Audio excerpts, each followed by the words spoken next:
Hello everyone, எல்லாருக்கும் வணக்கம். UPSC prelims result வந்து கிட்டத்தட்ட ஒரு 2 வாரம் ஆயிடுச்சு. ஆனால் இந்த வீடியோ அது சம்மந்தப்பட்டதா அப்படின்னு கேட்டிங்கன்னா இல்லை. இந்த வீடியோ எது சம்மந்தப்பட்டது அப்படின்னு பார்த்தீங்கன்னா, நம்ம ஆஸ்பிரன்ட்ஸ் மட்டும் இல்லாமல் பேரண்ட்ஸு, அதுக்கப்புறம் யூபிஎஸ்சி படிக்கிறவங்களோட ரிலேட்டிவ்ஸு, ஃப்ரெண்ட்ஸு, சிப்ளிங்ஸ், ப்ளஸ் நீங்கள் நாளைக்கு யூபிஎஸ்சி படிக்கக்கூடிய ஒரு ஆளாக இருந்தால் உங்களுக்கும் சேர்த்து எல்லாருக்கும், ஈவன் லேமேன் முதற்கொண்டு எல்லாருக்கும் இந்த யூபிஎஸ்சி எக்ஸாமோட ஆக்சுவல் ரியாலிட்டிஸ், சில உண்மைகள், ஏன் அது கஷ்டமாக இருக்குங்கிற ரொம்ப ஈஸி லெவல் புரிதல்கள். ஏன்னா நிறைய புரிதல்கள் ரொம்ப கம்மியாக இருக்குது அப்படிங்கிற மாதிரி நம்மளுக்கு ஃபீல் ஆகிறதுனால இதோட உண்மையான கஷ்டங்கள், ஏன் இது கஷ்டமாக இருக்குது அப்படிங்கிறது இதை உணர்ந்து பார்த்து எழுதி பார்த்துருந்தாலே ஒழிய வெளியே தெரியறது கஷ்டம்தான். ஜஸ்ட் லைக் எனி ஃபீல்டு, இந்த ஃபீல்டும் அதே மாதிரி தான். சரிங்களா? ஸோ கிட்டத்தட்ட சொல்லணும்னா, நம்ம இந்த கும்கி படத்தில் சொல்லுவாங்கல்ல, உங்களோட 52வது வயசு வரைக்கும் அசிங்கப்பட்டு, அவமானப்பட்டு, துன்பப்பட்டு அப்படின்னு சொல்லுவாங்க. அதுக்கப்புறம் அதுவே பழகிடும் அப்படிங்கிற மாதிரி தான் யூபிஎஸ்சி வந்து அந்த நம்பர் ஆஃப் அட்டம்ஸ் வரைக்கும் நிறைய பேருக்கு வாழ்க்கை அப்படி தான் போகும். உங்களோட 2வது 3வது அட்டம்ப்ட் வரைக்கும் அசிங்கப்பட்டு அப்புறம் அதுவே பழகிடும் அப்படிங்கிற மாதிரி. ஸோ பட் ஜோக்ஸ் அப்பார்ட், இது என்னென்னா இட்ஸ் அ சீரியஸ் பிஸ்னஸ். இதில் இருக்கக்கூடிய பல கஷ்டங்கள், ஆஸ்பிரன்ஸ் படக்கூடிய வலிகள் ரொம்ப ஏளனமாக, ரொம்ப ஈஸியாக உதாசீனப்படுத்திடுறாங்க. ஜஸ்ட் பிகாஸ் நம்ம சொல்கிறோம் இல்லையா, நம்ம லைஃப்லேயே சக்ஸஸ் அப்படிங்கிறது மெட்டீரியலிஸ்டிக்காக மட்டுமே பார்க்கப்படக்கூடிய உலகம். அன்ஃபார்ச்சுனேட்லி ஒருத்தன் 1 லட்ச ரூபா சம்பாரிச்சானா ஆஹா சூப்பர்ப்பா, ஒருத்தர் 2 லட்ச ரூபா சம்பாரிச்சா அவனோட பெரியவன், ஒருத்தர் 50,000 ரூபா சம்பாரிச்சா அவனோட சின்னவன். ஆனால் இங்கே வேல்யூஸோட யார் எவ்வளோ உழைப்பு போடுறா, அஃப்கோர்ஸ் மெட்டீரியலிஸ்டிக்கும் முக்கியம், இல்லைன்னு நம்ம சொல்லலை.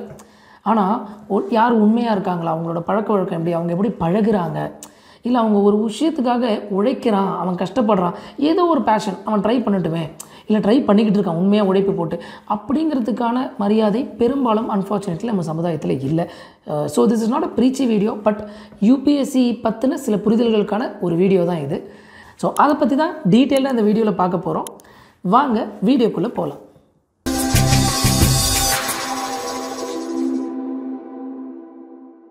இப்போது இந்த யூபிஎஸ்சி எக்ஸாம் ஏன் வருஷமும் சேர்ந்து எப்போவுமே இது ஒரு டஃபஸ்ட்டு எக்ஸாம், ஏன் இவ்வளோ கடினமாக இருக்குது அப்படிங்கிறத பார்க்குறதுக்கு முன்னாடி நம்மள சில பேருக்கு தெரிஞ்சிருக்கும் இந்த யூபிஎஸ்சி எக்ஸாமோட லெவல்ஸ் என்னென்னன்றதை பார்த்துடலாம்.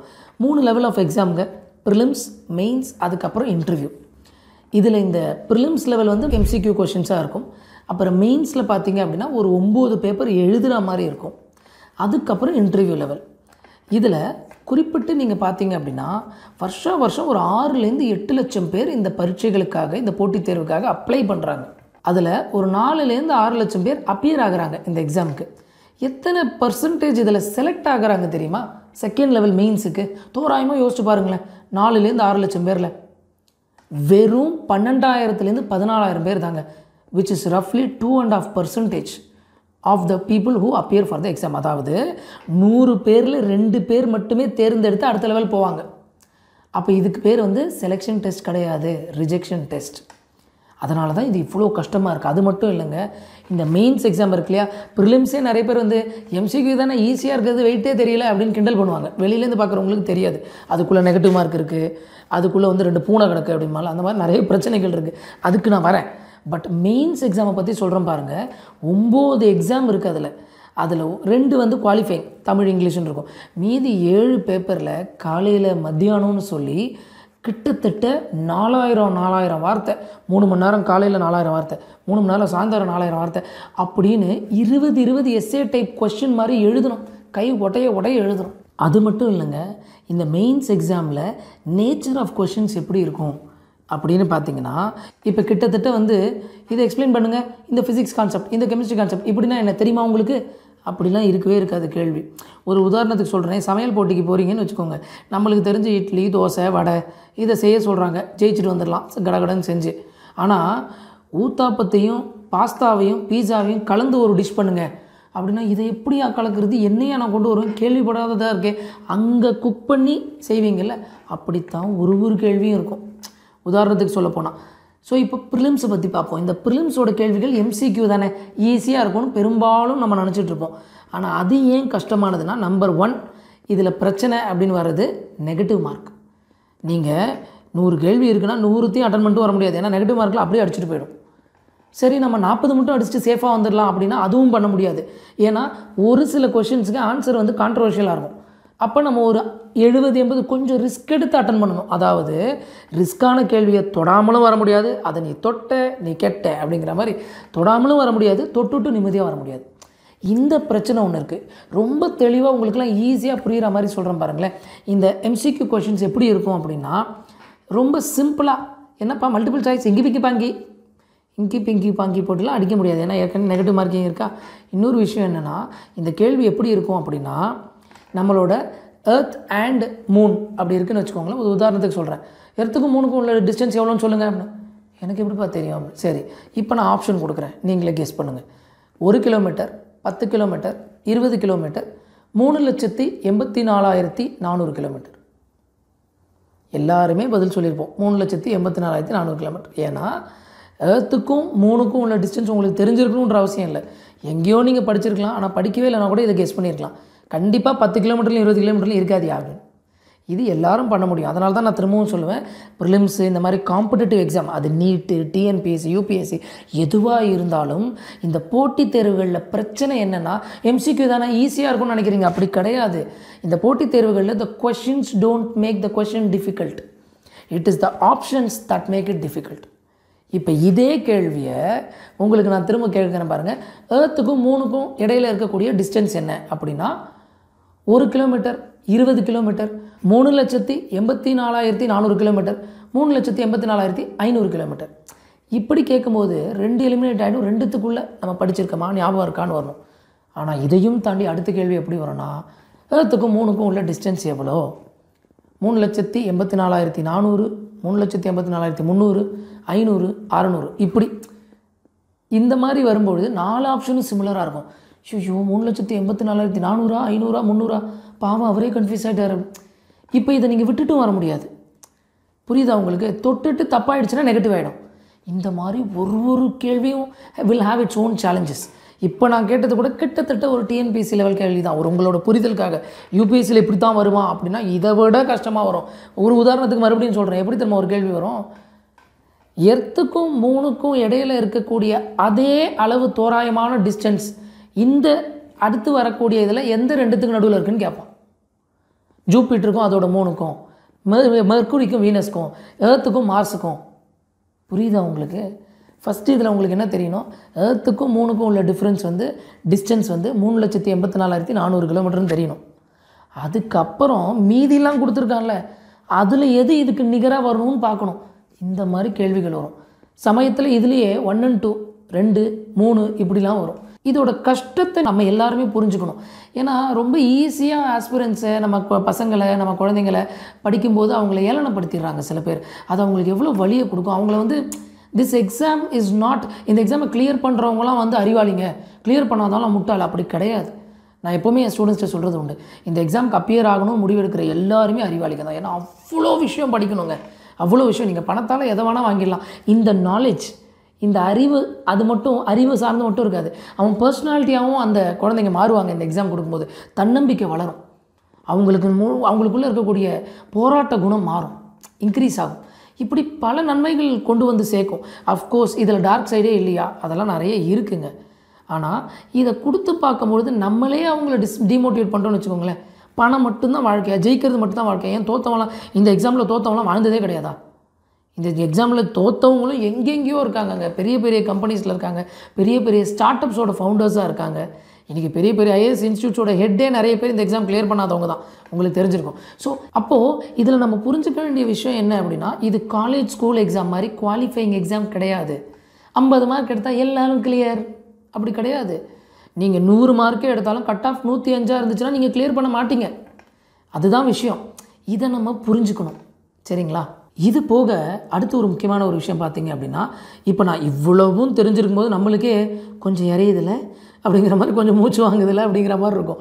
ஆனால் யோசிச்சு பாருங்கள், இந்த ப்ரிலிம்ஸ் மெயின்ஸ் இன்டர்வியூலாம் பார்த்தோம் இல்லையா, இன்டர்வியூ வரைக்கும் போய் சப்போஸ் அவங்களுக்கு வேலை கிடைக்கலனா எல்லா கோட்டையும் அடி நான் முதலேருந்து வரேன் அப்படின்னு சொல்லணும்.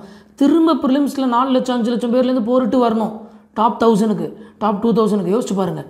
இப்போ எதுக்காக இதை சொல்கிறேன் அப்படின்னா, இந்த எக்ஸாமை உண்மையாலுமே படித்து உண்மையாலுமே இதுக்கான எஃபர்ட்டை போட்டு ஒருத்தன் ஏதோ ஒரு லெவலில் தோற்றுருந்தான் அப்படின்னா அவன் கெயின் பண்ணியிருக்கக்கூடிய நாலேஜும் தன்னம்பிக்கையும் அதிகமாக இருக்கும் ஒன்று. அதுக்கப்புறமும் அவன் இந்த அட்டெம்ப்டை கொடுக்கணும்னு நினச்சா அதுவே ஒரு பெரிய வெற்றிங்க. கரெக்டாக இல்லையா? அப்போது திரும்பவும் அவன் செகண்டு, தேர்டு, ஃபோர்த் அட்டெம்ப்ட் கொடுக்குறான்னா நம்ம சும்மா வாய் வார்த்தைக்கு சொல்கிறோமா try try try again until you succeed அப்படின்னு, விடாமுயற்சி அப்படிங்கலாம் சும்மாவா சொல்கிறோம்? கிடையாது. தெய்வத்தான் ஆகாதெனினும் முயற்சி தன் மெய்வெறுத்து கூலி தரும் இல்லையா? அப்போ இவ்வளோ கஷ்டத்துக்கு அப்புறமா அவன் தலைகீழாகத்தான் குதிப்பேன்னு நம்மளால் அதுக்கு ட்ரை பண்ணுறான்னா அதுக்கு ஒரு மன தைரியம் வேணும். அஃப்கோர்ஸ் ஒருத்தரோட குடும்ப சூழ்நிலை எப்படி வேணால் இருக்கலாம். ஆனால் அதெல்லாம் மீறி அந்த குழந்தைங்க, அந்த பசங்க, அந்த பெண்கள், அந்த ஆண்கள் இந்த எக்ஸாமை கொடுக்கணும்னு அந்த பிள்ளைகள் நினைக்கும் பொழுது அதையே நம்ம மோட்டிவேட் பண்ணல. கண்டிப்பாக நம்மளால் முடிஞ்சால் கண்டிப்பாக மோட்டிவேட் பண்ணலாம்ல. நான் இருக்கேன்டா கண்ணா, நீ படுறா, யார் என்ன சொன்ன பண்ணலான்னு பேரண்ட்ஸ் ஆகிய சுற்று வட்டாரத்தில் இருக்க சொந்தக்காரங்க, ஃப்ரெண்ட்ஸு நம்ம தானே சப்போர்ட் பண்ணணும். அதை விட்டுட்டு இன்னொருத்தரோட கம்பேர் பண்ணுறது, பக்கத்து வீட்டுக்காரன் இதை பண்ணிட்டான் பாரு, அவங்க அங்கே போயிட்டாங்க பாரு, இவங்க அமெரிக்கா போயிட்டாங்க பாரு, எல்லாம் எல்லா இடத்துக்கும் போகலாங்க. ஆனால் நம்ம புரிஞ்சுக்க வேண்டிய விஷயம், நம்மளோட டெஸ்டினேஷன் எங்கே, நம்மளோட பயணம் அதோட டெஸ்டினேஷன் எங்கே அப்படிங்கிறது தான் நம்ம ஃபோக்கஸ் பண்ணோம். கரெக்டாக? இப்போ நீங்கள் தாம்பரத்தில் நிற்கிறீங்க, தாம்பரத்துலேருந்து பெருங்கலத்தூருக்கும் போகலாம், தாம்பரத்துலேருந்து அண்ணா நகருக்கும் வரலாம். தாம்பரத்துலேருந்து பெருங்கலத்தூர் ஒருத்தர் போகிறாருன்னு வச்சுக்கோங்க, நீங்கள் அண்ணா நகர் போகணும். அவர் பெருங்குளத்தூர் போகிறாரு, அடடா அவர் பஸ்ஸு ஃபஸ்ட்டு வந்துருச்சே அப்படின்னு ஏறி போய் உட்காந்து கிளம்பிடுவீங்களா? எல்லாருக்கும் ஒரு டைம் இருக்குங்க. நம்மளோட அண்ணா நகர் பஸ் எப்போ வருதோ, ட்ரெயின் எப்போ வருதோ அப்போ தான் நம்ம கிளம்ப முடியும். இப்படி தான் லைஃப்மே, எவ்ரி ஒன்ஸ் லைஃப் சைக்கிள். அவங்களுக்குன்னு ஒரு டைமிங் இருக்கும். இதை நம்மளே நம்ம பசங்களுக்கு சொல்லித்தரல, நம்மளே அவங்கள விட்டு கொடுத்துட்டோம்னா அவங்க எங்கே போவாங்க? The world is so harsh இன்றைக்கி, ரொம்ப ரொம்ப காம்படிட்டிவ். அண்ட் அவங்க டைம் வேஸ்ட் பண்ணல நம்மளுக்கு தெரியும். நம்ம கண்ணு முன்னாடி வீட்லேயும் இன்ஸ்டியூட்டுக்கு போய் படிச்சுட்டும் கஷ்டப்பட்டு வராங்கல்ல. அப்போ அந்த கஷ்டத்துக்கு சரி பரவாயில்ல, தோத்துட்டியா, பரவாயில்ல கண்ணா, பரவாயில்ல வா, நான் உனக்கு சப்போர்ட் பண்ணுறேன், நீங்கள் வேறு ஒன்றுமே பண்ண வேணாம். அவன் தோளில் கை போடுங்களேன், கலகலன்னு அழுதுருவான். அவன் சாஞ்சு ஃபீல் பண்ணுவாங்க. அவ்வளோதாங்க. அப்புறம் நீங்கள் என்ன சொன்னாலும் கேட்பாங்க. ஒரு பேச்சுக்கு அதை விட்டுட்டு நீ வேலைக்கு போ, தண்டம், நீ இப்படித்தான் அப்படின்னு ஒரு இழி சொற்களால், பழி சொற்களாலும் அவங்களுக்கு சொல்லும்பொழுது அந்த வலி எவ்வளோ பெரிய காயத்தை ஏற்படுது தெரியுமா? எத்தனை பேருக்கு தெரியும்னு தெரியல. இப்போ ரீசெண்டாக நார்த் இந்தியாவில் ஒரு ஸ்டூடெண்ட் இதே மாதிரி தான் 4வது அட்டெம்ப்ட் கொடுத்துட்டு ஒரு பெண் வந்து எனக்கு இது செட்டே ஆகலை, யாரும் எனக்கு இதில் கைட் பண்ண ஆளே கிடையாது, இது ஒரு தவறான ஃபீல்டு, நான் தப்பு பண்ணிட்டேன் அப்படின்னு சொல்லி சூசைட் பண்ணிக்கிட்டாங்க. ஸோ இது மட்டுமே இல்லை, காம்படிட்டிவ் எக்ஸாம்ஸ், நீட்டு, நிறைய விஷயங்கள் நம்ம பார்க்குறோம். ஸோ எப்போவுமே நான் சொல்கிறது தாங்க, இந்த தோல்வி மனப்பான்மையும் ப்ளஸ் ஒரு முடிவுக்கு எக்ஸ்ட்ரீமாக ஒரு ஸ்டூடெண்ட்டோ இல்லை யார் போனாலுமே சமுதாயமாக நம்ம தோற்றுக்கிட்டு இருக்கோங்கிறது தான் அர்த்தம். அந்த சமுதாயம் நீங்களும் நானும் மட்டும்தான். அப்போது அவங்களுக்கான ஒரு மாரல் சப்போர்ட் வேறு ஒன்றுமே வேண்டாம். பரவாயில்ல பார்த்துக்கலாம் விடு அப்படின்னு சொல்ல ஒரு சொந்தம் இருந்தால் போதும். அந்த சொந்தமாக அந்த மனிதனாக நானும் நீங்களும் இருக்கலாம். எஸ்பெஷலி இந்த மாதிரி யூபிஎஸ்சி காம்படிட்டிவ் எக்ஸாமில் எவ்வளவு கஷ்டங்கள் தெரியுமா? கிட்டத்தட்ட நீங்களே பார்த்துருப்பீங்க, எவ்வளோ பர்த்டே பார்ட்டிஸ், எவ்வளோ கல்யாணம், வெளில போகிறது, சினிமா, எல்லாத்தையும் பிள்ளைங்க சாக்ரிஃபைஸ் பண்ணிவிட்டு 10 மணி நேரம் 12 மணி நேரம் புக்கும் கையுமா உட்காந்து படிக்குதுங்க. அதுக்கு மேலேயும் அவங்க தோக்குறாங்கன்னா அஃப்கோர்ஸ் அவங்களுக்கு கைடன்ஸ் இல்லாமல் இருக்கலாம். அவங்க ஏதோ 1 மார்க் 1/2 மார்க்கில் மிஸ் ஆன எத்தனையோ பிள்ளைங்க இருக்குது, லக்கு இல்லாமல் இருக்கலாம். எவ்வளவு விஷயம் இருக்குங்க இந்த எக்ஸாமில். குரூரமாக இருக்குது இந்த எக்ஸாம். ஒரு கட்டத்தில் நீங்கள் பார்க்கும்போது திடீர்னு 3 கொஷினை ட்ராப் பண்ணிடுறாங்க. அதில் ஒன்று உங்களுக்கு கரெக்டாக இருந்தால் அதனால் மிஸ் பண்ணால் என்ன பண்ணுவோம் சொல்லுங்கள்? வாயிலையும் வயிற்றுலையும் அடிச்சுட்டு தான் இருக்கணும் அந்த பிள்ளைங்க. அந்த வழியை நம்மளே புரிஞ்சுக்கலாம், வெளியால் புரிஞ்சுப்பான். சுற்றி இருக்கவன், நான் எப்போவுமே சொல்லுவேங்க, இந்த 4 பேர் நம்ம பயந்து அந்த 4 பேர் எப்போவுமே ஒன்று தான் சொல்லுவான், உங்கள் பிள்ளைங்க இந்த எக்ஸாமை கிளியர் பண்ணிட்டா எனக்கு அப்போவே தெரியும் உங்கள் பிள்ளை கிளியர் பண்ணணும் அப்படின்பா. அதே 4 பேர் கிளியர் பண்ணலன்னா எனக்கு அப்போவே தெரியுமா. இதை தவிர சமுதாயத்துக்கு வேறு எதுவுமே சொல்ல தெரியாது.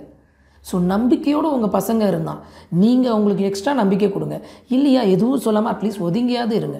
அவங்கள டிமோட்டிவேட் பண்ணி இழிவுபடுத்தாதீங்க. எல்லாருக்கும் முன்னிலையில் நீங்களே விட்டு கொடுத்துடாதீங்கிறது தான் ஒரு முக்கியமான விஷயம். இன்னொன்று, நிறைய பேர் சொல்லுவாங்க 4 மணி நேரம் 5 மணி நேரம் படித்தாலே போதும், நான் அப்படி தான் படித்தேன். ஒரு சிலருக்கு அது சூட்டபுளாக இருக்கலாங்க. இப்போ ஃபஸ்ட் அட்டெம்ப்ட்லேயே கிளியர் பண்ணிட்டாங்களே, உனக்கு கிளியர் பண்ண வைக்கலையா அப்படிலாம் கேட்பாங்க சில பேர். ஃபஸ்ட்டு அட்டெம்ப்ட்டுங்கிறத நீங்கள் பார்ப்பீங்களே தவிர அவங்க காலேஜ்லேருந்தே படிச்சுட்டு இருந்திருப்பாங்க, 4 வருஷம் படிச்சிருப்பாங்க, 3 வருஷம் படிச்சிருப்பாங்க. அந்த வருட உழைப்பு தான் காரணம் ஒன்று. 2வது, அவங்களுக்கு இந்த எக்ஸாமை ஏற்கனவே கொடுத்து கிளியர் பண்ண இல்லை கிளியர் பண்ணாத ஒருத்தரோட கைடன்ஸ், அப்பாவோ அம்மாவோ சொந்தக்காரரோ கைடோ யாரோ ஒருத்தரோடது இருந்திருக்கும். நம்ம பிள்ளைங்களுக்கு அது இருந்திருக்காது. இது எல்லாமே மேட்டர்ஸ். அண்ட் இந்த எக்ஸாம் கண்டினியூஸாக உட்காந்து படிக்கும்போது பிள்ளைங்களுக்கு ஸ்ட்ரெஸ் ஆகும், அப்பிடைட் அஃபெக்ட் ஆகும், லேட் நைட் சம்டைம்ஸ் சில பேர் உட்காந்து படிப்பாங்க, அப்போ வெயிட் கெயின் ஆகும், முடி கொட்டும், எவ்வளோ பிரச்சனைகள் இருக்குது தெரியுமா? இவ்வளவையும் தாண்டி ஆண் பிள்ளைங்களாக இருந்தால் கல்யாணம் தள்ளி போகுது, வேலை என்ன ஆகுது அப்படின்னு, பெண் பிள்ளைங்களுக்கு வீட்டில் 2வது அட்டெம்ப்ட் மேலே கழட்டி கொடுத்துருவாங்களேன்ற பயம். எவ்வளவு கஷ்டங்கள் இருக்குது அவங்களுக்குள்ள. இந்த பசங்க படிக்குதுங்க. ஒரு பசங்களை நீங்கள் கம்பேர் பண்ணுறதே எத்தனையோ பசங்களோட கம்பேர் பண்ணுங்களேன். எத்தனையோ பேர் பொறுப்பு இல்லாமல் எத்தனையோ பேர் சுற்றிட்டு அப்படி ஒன்றும் நம்ம பசங்க இல்லையே, படிக்க தானே செய்கிறாங்க. அதையும் நம்ம ரெக்கக்னைஸ் பண்ணணும். ஸோ நான் கேட்டுக்கிற ஒரே ஒரு விஷயம், பேரண்ட்ஸ், ரிலேட்டிவ்ஸ், சிப்ளிங்ஸ் எல்லாருக்கிட்டுமே யூபிஎஸ்சி, டிஎன்பிஎஸ்சி, நீட் எந்த எக்ஸாமாக இருந்தாலும் சரி, உங்கள் வீட்டில் உங்களுக்கு தெரிஞ்சவங்க அந்த எக்ஸாமுக்கு ப்ரிப்பேர் பண்ணால் அவங்கக்கிட்ட ஒரு ஆல் தி பெஸ்ட் சொல்லி அவங்க முதுகை தட்டி கொடுத்துட்டு, உங்களுக்கு நம்பிக்கை இருக்கோ இல்லையோ அவங்கள ஒரு வாட்டி அப்படி முதுகில் தட்டி கொடுத்துட்டு, கவலைப்படாத, கண்டிப்பாக உங்களால் முடியும், ஜெயிச்சிருவேன் இந்த வாட்டி, நல்லா படிங்க அப்படின்னு ஒரு 4 நல்ல வார்த்தை சொல்லிட்டு போங்களேன். அவ்வளோ ஹாப்பியாக அவங்க ஃபீல் பண்ணுவாங்க. முடியலையா அப்படியே அவங்க படிக்கிறத பார்த்து ஒதுங்கிருங்க. நெகட்டிவ் வார்த்தையும் நெகட்டிவிட்டியும் அவங்கள சுற்றி வேண்டாம். முடிஞ்ச அளவுக்கு பாசிட்டிவிட்டியாக இருக்கும். ஏன்னா ஏற்கனவே அவ்வளோ ஸ்ட்ரெஸ்ஸுங்க இந்த எக்ஸாம்னால். அப்படி ஒரு பாசிட்டிவ் என்விரான்மெண்ட்டை க்ரியேட் பண்ணால் we will create a better world for our children and for others also. So I hope நம்மளில் நிறைய பேருக்கு தெரியாத சில விஷயங்கள் இந்த வீடியோ மூலமாக தெரிஞ்சிருக்கும் அப்படின்னு நான் நம்புகிறேன். I'll see you in the next video. Thank you so much.